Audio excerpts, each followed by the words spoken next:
Jesus says, I am no harsh taskmaster.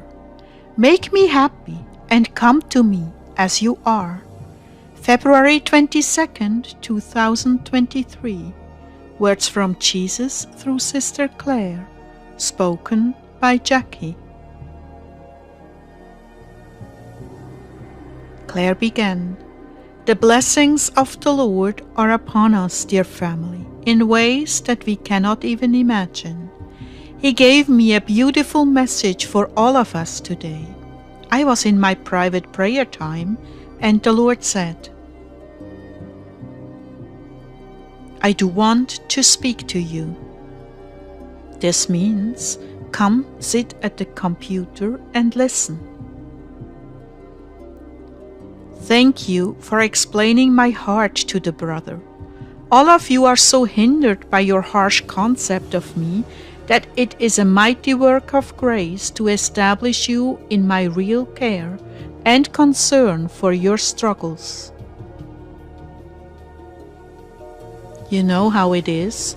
You grow up with parents or teachers that are strict and demanding, and you can never please them. We have a viewpoint about God that is so polluted by human beings, by their behavior, that it is just a real work of grace to get down to who He really and truly is, and the purity of His being, especially how He feels about us.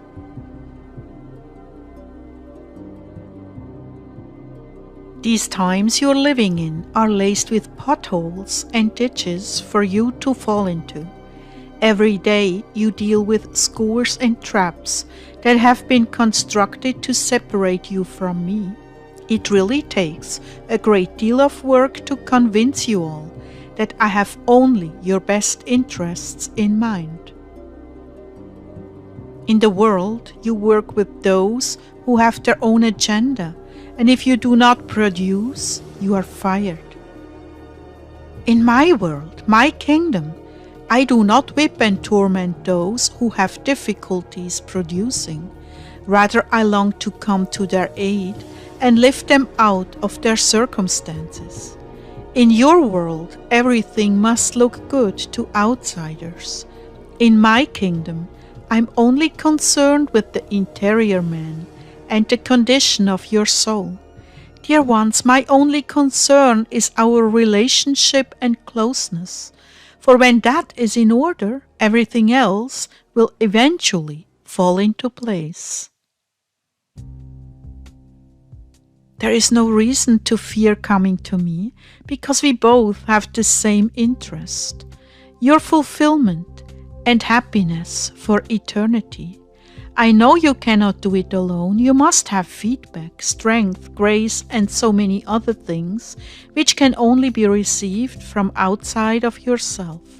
So when you fall for Satan's lies that I'm a harsh taskmaster, full of condemnation, you short-circuit what should have been a life-giving relationship with me, your God. It is true that sometimes I have to wait for you to come to terms with yourselves. Minute by minute, I'm infusing you with grace to be made willing to step into my divine plan for you. Let's take you as an example, Claire. I'm well aware of the challenges your body presents you with every day, and I know better than you just what you need to conquer these many weaknesses. Yet I also know your weakness of resolve in certain areas. Do you think I ignore that every day, beloved? Whether you're aware of it or not, I'm slowly infusing you with grace to be made able to tackle those things until you become aware that it is doable. I do not rush you, and I wait for your cooperation, continuing to strengthen you as I wait. Do I grow impatient with you? No, never, because I understand and love you deeply. I want your cooperation to be totally organic, from your heart, from your love for me and desire to please me. And at that point, I just had to say something. Oh Lord, I'm ashamed of myself when it comes to things like food, because I'm not yet willing to give up certain things.